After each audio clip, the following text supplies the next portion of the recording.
8752 கொலை நடந்திருக்குது இது வரைக்கும். இந்த 5 வருஷத்துல 21,000 போக்சோ கேஸ்கள் பதிவாயிருக்கு 24 வரைக்கும். மதுராந்தகத்தை பத்தி பேசும்போதே விளாத்திக்குளம் நடக்குது, விளாத்திக்குளம் பேசும்போதே விழுப்புரத்தில் நடக்குது, விழுப்புரம் போதே கோயம்புத்தூர், கோயம்புத்தூர் அண்ணா யூனிவர்சிட்டி. தூத்துக்குடி விளாத்திக்குளத்துல இன்னைக்கு 5 நாள் ஆச்சு. பொதுமக்கள் தன்னெழுச்சியா வந்து ரோட்ல உட்காந்துருக்காங்க. இது வரைக்கும் குற்றவாளி யாருன்னு கண்டுபிடிக்கல.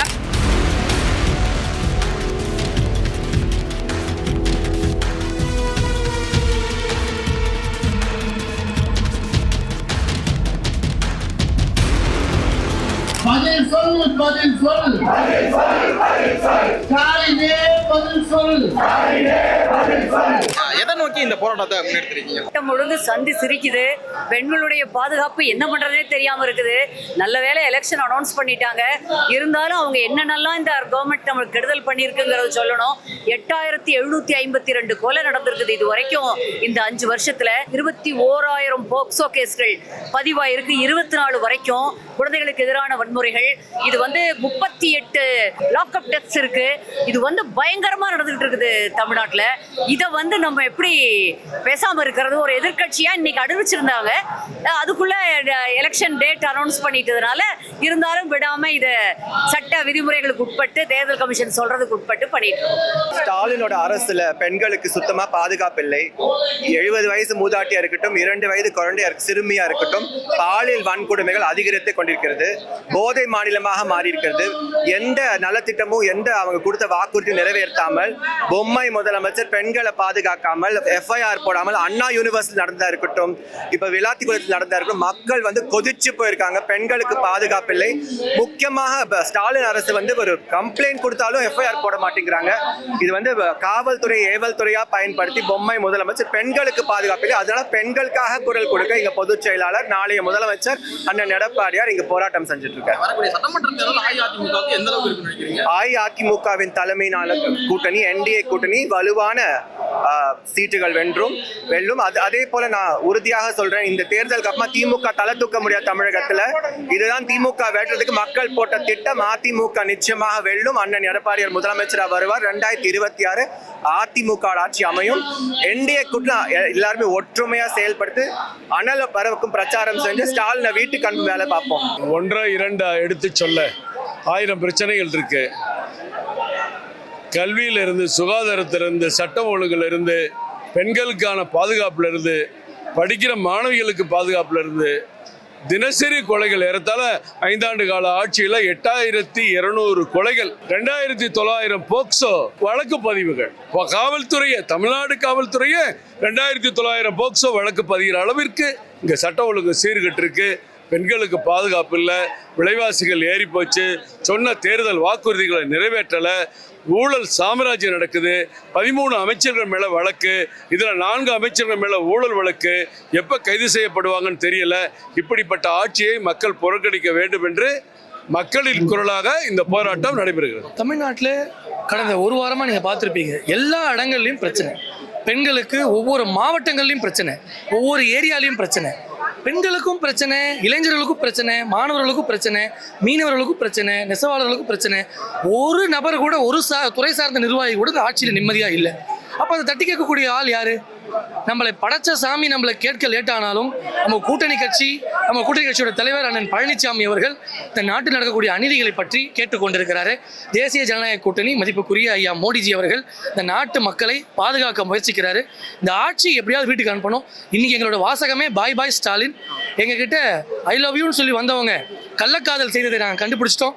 அவர்கள் கள்ளக்காதலை நாங்கள் புறக்கணிக்கிறோம். இனி நல்ல காதல் செய்யக்கூடிய என்டிஏவுக்கு மக்கள் வாக்களிக்க தயாராயிட்டாங்க. குறிப்பா பெண்களுக்கு எதிரான நிறைய சம்பவங்கள், தொடர்ச்சியா பாலியல் வன்கொடுமைகள் கடந்த 2 மாசத்துக்குள்ள பாத்தீங்கன்னா அளவுக்கு அதிகமா கொடூரமான முறையில, அதாவது ஒரு கிராமம், வேடநத்தம்ங்கிற ஒரு கிராமம், விளாத்திக்குளம் தூத்துக்குடியில இந்த +2 படிக்கிற மாணவி துண்டு துண்டா வெட்டி மரணப்படாத இந்த செய்தியை எல்லாம் பார்க்கும்போது கண்டிப்பாக இந்த பெண்களுக்கு எதிரான குற்றத்துக்கு கடுமையான ஒரு ஆர்ப்பாட்டமும் போராட்டமும் தேவைப்படுது.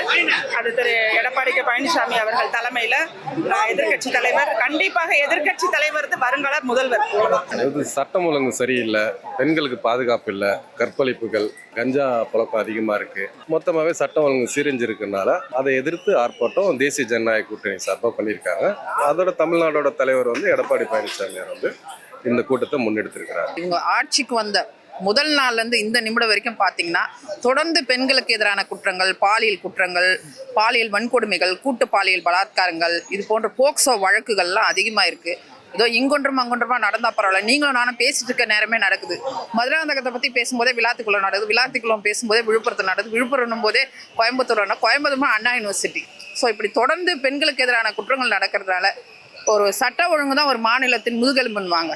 தொடர்ந்து பார்த்திங்கன்னா சட்ட ஒழுங்கு ரொம்ப மோசமாக இருக்குது. கத்தி கலாச்சாரம், போதை கலாச்சாரம், போதை பழக்கம், கள்ளச்சாராயம், முறைகேடான மதுபானங்கள், சட்டவிரோத பார்கள், பள்ளிக்கருகளை, கோயிலுக்கருகளை, இப்படி மோசமாக போக போக என்ன ஆகிடுன்னா எங்களுக்கு ஒரு அச்சமும் பயமும் வந்துருச்சு.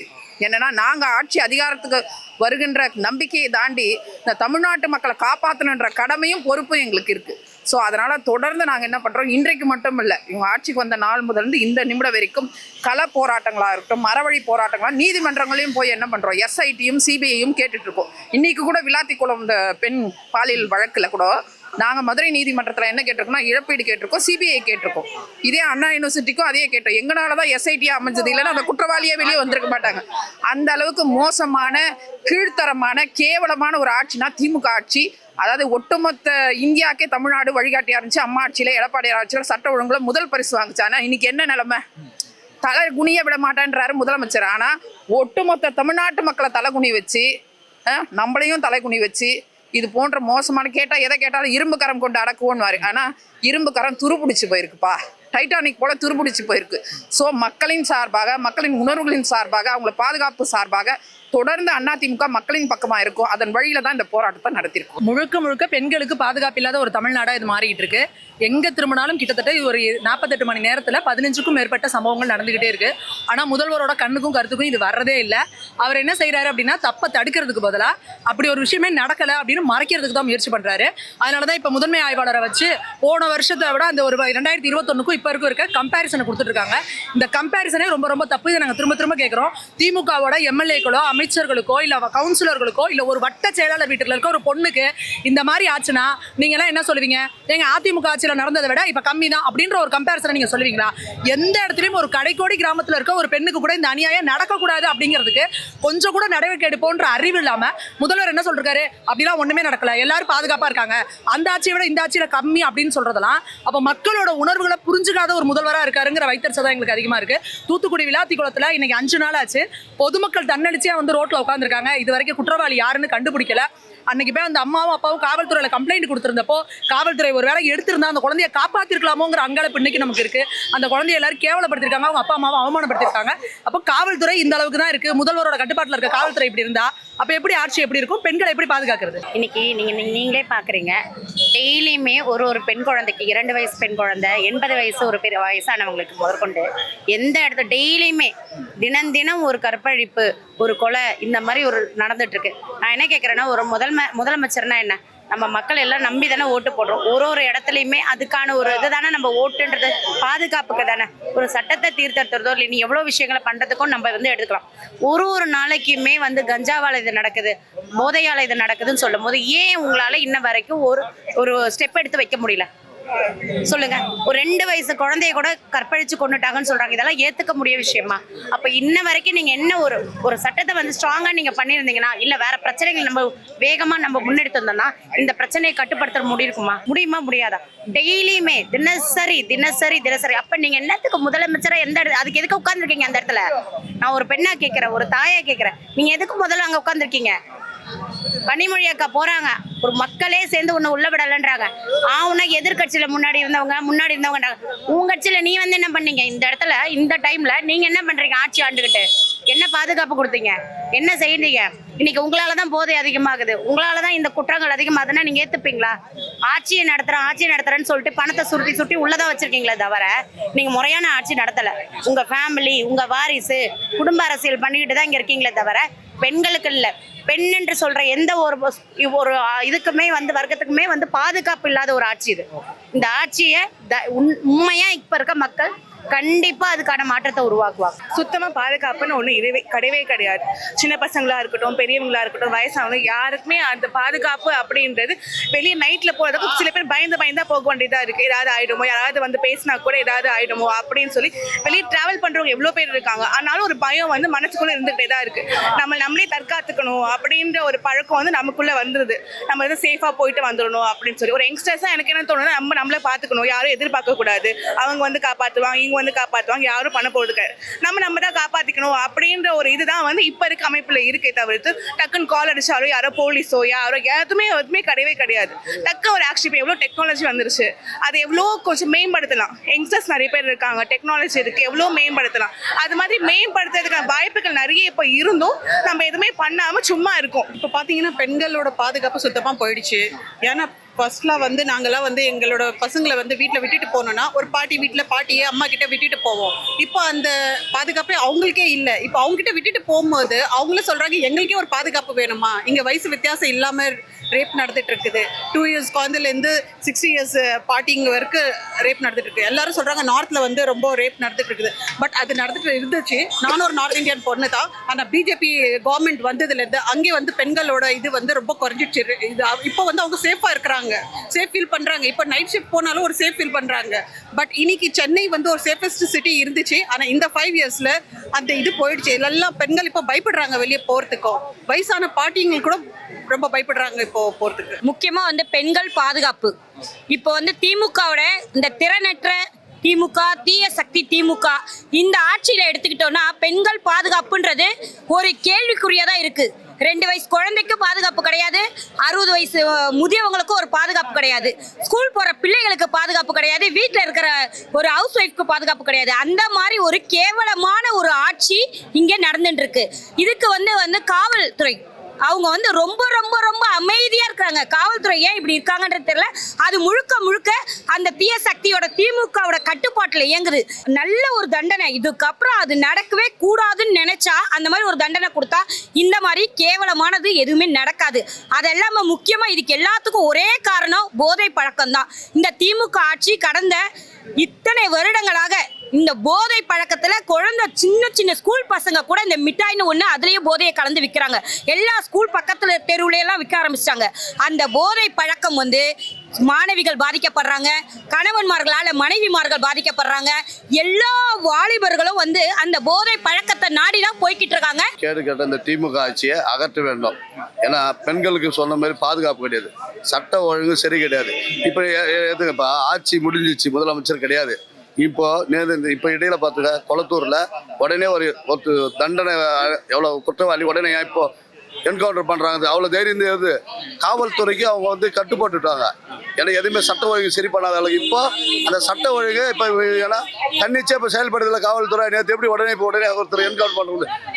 எவ்வளோ குற்றங்கள், எவ்வளோ பாலியல், கத்தி எடுத்து ரவுண்டு வர்றானுங்க, இந்த ட்ரெயின்லாம் ரீல்ஸ் போடுறானுங்க. இதெல்லாம் வந்து கேட்க முடிஞ்சுதா? இவ்வளோ சட்ட ஒழுங்கு சரியில்லாத ஆட்சி அகற்ற வேண்டும் என்பதுதான் இந்த தேசிய ஜனநாயக கூட்டணியில் இன்று திமுக அரசை கண்டன ஆர்ப்பாட்டம் நடைபெற்றது. ஐயா எடப்பாடி ஐயா அவர்களுடைய தலைமையில் இந்த 5 ஆண்டு கால ஆட்சின்னு பார்த்தீங்கன்னா திமுக வந்து மொத்தத்தில் நான் கொடுக்குற மதிப்பு 0. ஏன் அப்படின்னு பார்த்தீங்கன்னா இன்னைக்கு பெண் குழந்தைகள் வந்து வெளியில சுதந்திரமாக நடமாடவே முடியாத அளவுக்கு கேவலமான ஒரு ஆட்சியை தான் இன்னைக்கு வந்து திமுக கொடுத்துட்டு இருக்காது. 2 வயசு குழந்தையா இருந்தாலும் சரி, 86 வயசு பாட்டியா இருந்தாலும் சரி, இங்க என்ன பாதுகாப்பு கொடுத்தாங்க? முதலமைச்சர் அவர்கள் வெக்கமே நம்ம ரீல்ஸ் போடுறாரு. ஆமா, அதுதான் அவருக்கு வெக்கமே இல்லையா? அவர்லாம் கண்ணாடி பாப்பாரா, பார்க்க மாட்டாரா? நியூஸ் படிப்பாரா, படிக்க மாட்டாரா? தமிழகத்துல தான் இருக்காரா, இல்ல அவர் வேற ஏதாவது கனவு உலகத்துல இருக்காரான்னு தெரியல. இன்னைக்கு பெண் பிள்ளைகளை வந்து ஒரு வெளியே அனுப்பிட்டு அந்த பெற்றோர்கள் எவ்வளவு பயத்தோடு இருக்காங்கன்னு இன்னைக்கு அந்த பெற்றோர்களை கேட்டு பாருங்க, சொல்லுவாங்க. ஒரு பெண் குழந்தை இந்த செங்கல்பட்டுல வந்து மதுராந்தகத்துல பாலியல் வன்புணர்வு ஏற்பட்டு 16 கிலோமீட்டர் நடந்து போயிருக்காங்க. இதை விட ஒரு வெக்க கேடு காவல் நிலையத்துக்கு 16 கிலோமீட்டர் நடந்து போயிருக்காங்க. இதை விட ஒரு வெக்க கேடு இந்த தமிழக ஆட்சியில சாட்சியா என்ன இருக்க முடியும் சொல்லுங்க? ரொம்ப மோசமா இருக்கு சார். ஆக்சுவலி இந்த 5 வருஷமே ரொம்ப மோசமா இருக்கு. 2 வயசு குழந்தைங்கள்ல இருந்து 70 வயசு பாட்டி வரைக்கும் சுத்தமா ஒரு பாதுகாப்பு இல்லை. அப்படிதான் இருக்கு. சின்ன பசங்களுக்கெல்லாம் விதவிதமா ட்ரக்ஸ் கிடைக்குது. ட்ரக்ஸ், சிந்தட்டிக் ட்ரக்ஸ்ன்னு சொல்றாங்க, டேப்லெட்ஸ்ன்னு சொல்றாங்க. இந்த மாதிரி ஈஸியா இந்த டேப்லெட்ஸ் மாதிரி போட்டுக்கிட்டு 2 நாள் ஃபுல்லாவே அந்த ஒரு போதை அவங்கள வந்து அடிமை ஆக்கிடுது. இப்படிதான் இப்போ காலகட்டம் போயிட்டு இருக்கு. மெயினா ட்ரக்ஸ் எல்லாம் ஈஸியா கிடைக்குது பசங்களுக்கு. இப்ப பெண்களுக்கு பாத்தீங்கன்னா சுத்தமா பாதுகாப்பு. பெண்களுக்கான அரசு, பெண்களுக்கான சார் அப்படின்னு நம்ம சொல்றதுக்கு முன்னாடி நீங்க மீடியால இருக்கீங்க, நீங்க யோசிக்கணும் சார். கடந்த இந்த ஒரு வாரமா என்னென்ன இன்சிடென்ட் நடக்குது உங்களுக்கு எல்லாமே தெரியும். அந்த ஒரு பொண்ணு விளாந்திக்குள்ள அந்த பொண்ணு பாத்தீங்களா, இந்த 12 படிக்கிற பொண்ணோட வாழ்க்கை இப்படி ஆயிடுச்சு. நைட்டே அவங்க மேபி கம்ப்ளைண்ட் போலீஸ் ஸ்டேஷன்ல எடுத்து பாதுகாத்திருந்தாங்கன்னா அந்த பொண்ணை உயிரையாவது காப்பாத்திருக்கலாம். அதுவுமே இல்லை. இப்போ லேட் பண்ணதுனால அந்த பொண்ணு வந்து உயிரோடவே இல்லாம போயிடுச்சு. ஸோ இப்போ காவல்துறை வந்து ரொம்ப டிஎம்கே அரசுல வந்து ரொம்ப சப்போர்ட் பண்ணி இப்போ லேடிஸ்க்கே ஒரு பாதுகாப்பு இல்லாம பண்றாங்க. லேடிஸ்க்கு 1000 ரூபாய் கொடுத்து இப்போ இந்த 5000 ரூபாய் கொடுத்தா போதுமா? அது யாருக்காக லேடிஸ் வாங்குறாங்க? அவங்களோட குழந்தைங்களுக்காக. அந்த குழந்தைங்களுக்கே நல்ல வாழ்க்கை இல்லை, போதையில போயிடுறாங்க அப்படின்றப்ப அந்த 1000 5000 எதுக்கு சார் அவங்களுக்கு? சட்டம் ஒழுங்குன்னு சொல்லி பார்த்தீங்கன்னா எப்பவுமே இந்த 5 வருஷம்ன்றது கிடையாது. எப்பவுமே திமுக ஆட்சியில் ரொம்ப வஸ்டாக தான் இருக்கும். காரணம் வந்துட்டு காவல்துறைக்கு முழுமையான சுதந்திரத்தை கொடுக்கவே மாட்டாங்க. எப்பவுமே அங்கே காவல்துறையில் இந்த லோக்கல் கவுன்சிலருங்க, திமுக ரவுடிஸுங்க, இவங்களுடைய கட்ட பஞ்சாயத்து ரொம்ப ஜாஸ்தியாக இருக்கும். அவங்களோட ஈடுபாடு அதிகமாக இருந்தாலே காவல்துறை ஒரு சுதந்திரமாக வேலை பார்க்க முடியாது. இதுதான் முக்கியமான காரணம். இந்த சட்டம் ஒழுங்கு தொடர்ந்து இதுவே ஜெயலலிதா அம்மா ஆட்சி காலத்தில் பார்த்தீங்கன்னா ஒரு ரவுடிசத்தை கூட நீங்கள் பார்க்க முடியாது. பெண்களுக்கு பாதுகாப்பே கிடையாதுங்க சார். ஒரு போலீஸில் கம்ப்ளைண்ட் கொண்டு கொடுத்தோம்னா எங்கள் எடப்பாடியார் ஆட்சியில் வந்து உடனே நடவடிக்கை எடுத்து இப்போ எஃப்ஐஆர் போட்டு கோர்ட்டுக்கு கொண்டு போயிடுவாங்க. ஆனால் இந்த ஆட்சியில் பெண்களை குழந்தைகள் முதல் எந்த பாதுகாப்புமே கிடையாது. எந்த துறைக்கு போனீங்கன்னாலும் பெண்களா கொஞ்சம் உட்கார வைங்க, வெயிட் பண்ண வைங்க அப்படின்னு சொல்லிட்டு வேற பக்கமாக அந்த பெரிய அதிகாரி போயிடுறாங்க. எந்த ஒரு நடவடிக்கையும் கிடையாதுங்க ஐயா. கடந்த 5 ஆண்டு கால ஆட்சி, திமுக 5 ஆண்டு கால ஆட்சி எப்படி இருந்தது? ஒட்டுமொத்த தமிழகமா? ஓ மை காட், ரொம்ப நல்லா இருந்தது, ரொம்ப வளமா இருந்தது. அந்த குடும்பத்துக்கு, திமுகவின் தலைமை குடும்பத்துக்கும் அவங்கள சுத்தி இருக்க கொஞ்சம் பேருக்கும், காமன் பப்ளிக்கு, சாதாரண மனிதருடைய வாழ்க்கை ரொம்ப மோசமா போயிடுச்சு. அதாவது விலைவாசி உயர்வு, வரி உயர்வு, சட்டம் ஒழுங்கு பாதுகாப்பே இல்லை, சட்டம் ஒழுங்கே சரியில்லை, பெண்களுக்கு பாதுகாப்பு இல்லை, டெய்லி ரேப் அண்ட் மர்டர் நடக்குது. 2.5 வயசு குழந்தைய 80 வயசு பாட்டியை ரேப் பண்ணி மர்டர் பண்றாங்க. ஒரு 1/2 பவுன் 1/4 பவுனுக்கெல்லாம் பண்ணக்கூடிய அளவுக்கு இது வந்து காவல்துறை முற்றிலுமாக செயலிழந்து விட்டது. அதைத்தான் காட்டுது. அது வந்து இந்த ஆட்சியை நம்ம காட்டாட்சின்னு சொல்லலாம். கடந்த 5 ஆண்டு கால திமுக ஆட்சி பார்த்து உலகமே வந்து இப்படி போல இது போல ஒரு திறமையற்ற முதலமைச்சர் இருப்பாங்களான்னு நினைக்கிறாங்க. அதே போல போதை பொருளா இருக்கட்டும், பெண்கள் பாதுகாப்பா இருக்கட்டும், அத்தியாவசிய பொருட்களோட விலைவாசியா இருக்கட்டும், பேருந்து கட்டணமா இருக்கட்டும், மின் கட்டணமா இருக்கட்டும், எல்லாமே உயர்த்தி விட்டுட்டு மக்களோட அவலநிலை பார்த்து சிரிக்கும் முதலமைச்சராக தான் ஸ்டாலின் இருக்கிறார். அவங்களோட அலட்சியத்தினால எத்தனையோ பேர் வந்து உயிரிழந்திருக்காங்க. அது மருத்துவமனையில இருக்கட்டும், புயல்ல இருக்கட்டும், என்ன பிரச்சனை வந்தாலும் ஸ்டாலின் வந்து வெறும் அவங்க மருமகனும் மகனை பாதுகாக்க மட்டும்தான் ட்ரை பண்றாரு. திமுக என்றாலே தீய சக்தி, மக்கள் விரட்ட தயாரா இருக்காங்க. பொற்கால ஆட்சின்லாம் சொல்ல முடியாது. பொற்கால ஆட்சின்னா அப்போ இதுக்கு முன்னாடி ஆண்ட போறவங்கலாம் என்ன சொல்லுவாங்க? பொற்கால ஆட்சிலாம் கிடையாது. இது ஒரு தீய சக்தின்னு தான் சொல்ல முடியும். மக்கள் மாட்டிக்கிட்டாங்க 5 வருஷம். அவங்கள மீண்டு வரத்துக்கு இது ஒரு வாய்ப்பு இருக்கு. ஸோ இந்த ஆட்சி பொற்கால ஆட்சின்றதெல்லாம் சுத்த ஏமாத்து வேலை. என்ன நடந்திருக்குன்னு உங்களுக்கே தெரியும். ப்ரெஸ் ரிப்போர்ட்டரே அடிக்கிறாங்க, கேட்டால் டிஎம்கேன்றாங்க. அவங்க சட்டம் ஒழுங்கை காப்பாற்றுறதுக்கு 2 தூண்கள் இருக்குது. நீதித்துறையும் உங்களை மாதிரி மீடியாவும் தான் இருக்குது. மீடியாவே அடிக்கிறாங்க அப்படின்னும் போது அதில் என்ன சட்டம் ஒழுங்கு இருக்குது? பெண்களுக்கு பாதுகாப்பு இல்லை, கொலைகள். அதுவும் இல்லாமல் கடந்த 5 ஆண்டில் பார்த்தீங்கன்னா 40,000 வழக்குகள் பதிவாயிருக்கு. அதாவது பெண்களுக்கு எதிரான வழக்குகள்.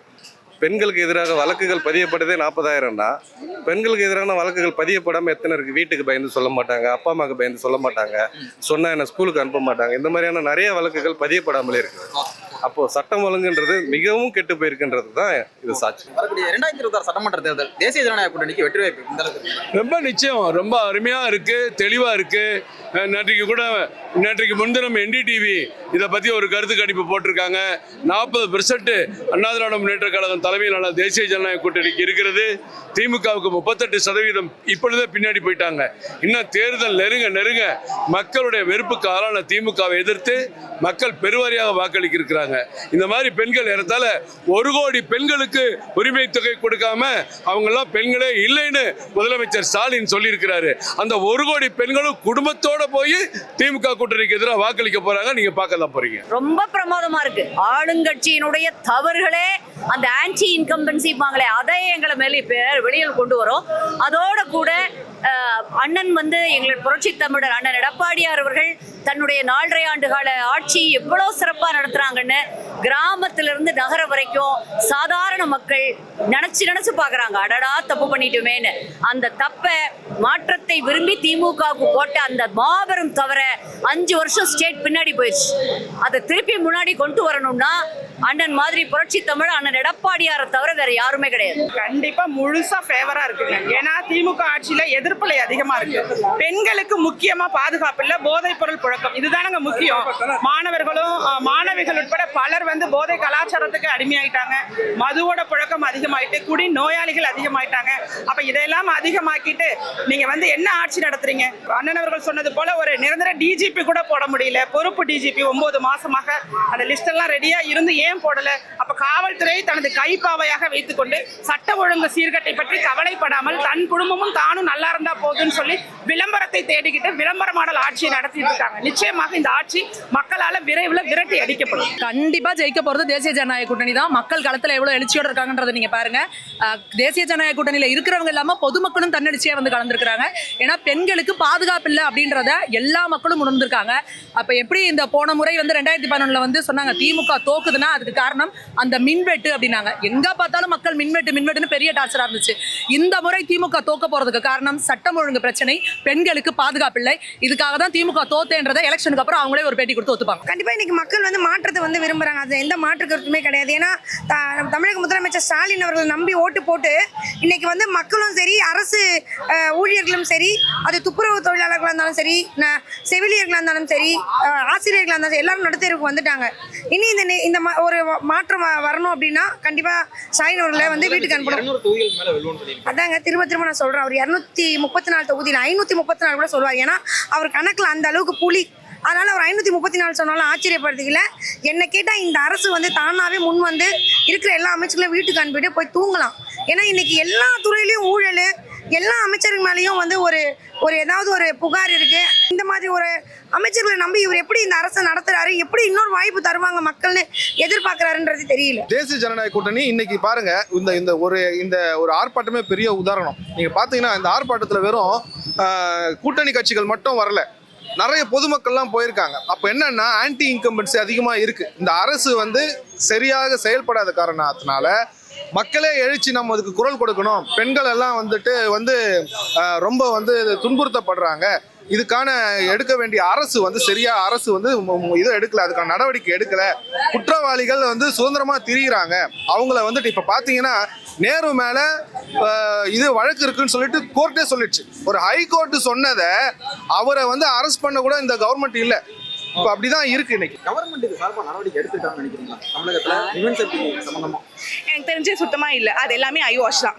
சும்மா ஒரு 10 நாளைக்கு ஒரு நியூஸ் பரபரப்பா பேசுவாங்க, அதுக்கு நாங்கள் அதை பண்றோம் இதை பண்றோம்னு சொல்லுவாங்க தவிர அடுத்த 10 நாள் கழிச்சு ஒண்ணுமே நடக்க போறது கிடையாது. திரும்ப பேக் டு ஃபார்ம் தான் வருது. அடுத்த ஒரு பிரச்சனை வந்துருது, அதுக்கப்புறம் அடுத்த ஒரு பிரச்சனை வந்து ஒரு 2 நாளைக்கு தான் மீடியாவா இருக்கட்டும் கொஞ்சம் பரபரப்பா பேசுறாங்க தவிர்த்து அதுக்கப்புறமேட்டு அடுத்த கட்டம் என்ன, ஒரு பிரச்சனை நடக்கிறோம் சொல்யூஷன் கண்டுபிடிக்கணும். அந்த சொல்யூஷனே இல்லை. அதை பத்தி யோசிச்சாதானே கண்டுபிடிக்க முடியும். அதை பத்தி அவங்க யோசிக்கிறது இப்போ உட்காந்து ரீல்ஸ் போட்டுக்கிட்டு அது மாதிரி இருந்தா அது என்னது எனக்கு புரியல. எந்த முதலமைச்சர் உட்காந்துட்டு ரீல்ஸ் போட்டுக்கிட்டு பசங்களோட இன்டராக்ட் பண்ணுங்க, நான் தப்புன்னு சொல்லவே இல்லை. அதுக்குன்னு ஒரு வரமுறை இருக்குல்ல, என்ன நடந்துட்டு இருக்கு சூழ்நிலை இருக்கு, அடுத்த தேர்தல் அது மாதிரி இருக்கப்போ உட்காந்து காமெடியா ரீல்ஸ் போட்டுட்டு அந்த மாதிரி பண்ணிட்டு இருக்கிறது வந்து எனக்கு தெரிஞ்சு அது தெரியல. இந்த கேள்வியே தப்புங்க. நீங்க வந்து ஒரு ஊடகத்துறையில இருக்கும்போது அரசு வந்து இதுக்கு சரியா நடவடிக்கை எடுத்திருக்காங்களான்னு கேட்டா அப்படி ஒரு நடவடிக்கை எடுத்திருந்தா இந்த ஒரு குற்றம் வந்து அதிகரித்து கொண்டே போகாது. ஒரு 5 குற்றம் இருந்தது இன்னைக்கு 500 குற்றம் ஆயிடுச்சு. தினசரி நீங்க ஒவ்வொரு நாள் இதழ பிரிச்சு பாத்தீங்கன்னா அதுல வந்து பக்கத்துக்கு பக்கம் ஒரு குற்றம் இருக்கு, பாலியல் குற்றம் இருக்கு. அந்த பாலியல் குற்றத்துக்கு காரணம் என்னன்னு கேட்டீங்கன்னா அந்த போதை தான் இருக்கு. நீங்க வந்து இதுக்கு அரசு எந்த ஒரு நடவடிக்கை எடுக்கவே இல்லை. இதை நான் 100% சொல்வேன். உலக தமிழ் சொந்தங்களுக்கு வணக்கம். நான் ராஜவேல் நாகராஜன். பேசு தமிழா பேசு வலையொலியுடைய வளர்ச்சிக்கு நீங்களும் உறுதுணையாக இருக்கணும்னு நினச்சிங்கன்னா இந்த வீடியோடைய டிஸ்கிரிப்ஷனில் இருக்கக்கூடிய ரேசர் பே லிங்கை கிளிக் பண்ணுங்கள். அந்த லிங்க்கில் போயிட்டு உங்களுக்கு விருப்பமான தொகையை பேசு தமிழா பேசுவனுடைய வளர்ச்சிக்கு உங்களுடைய பங்களிப்பாக நீங்கள் கொடுக்கலாம். நன்றி, வணக்கம்.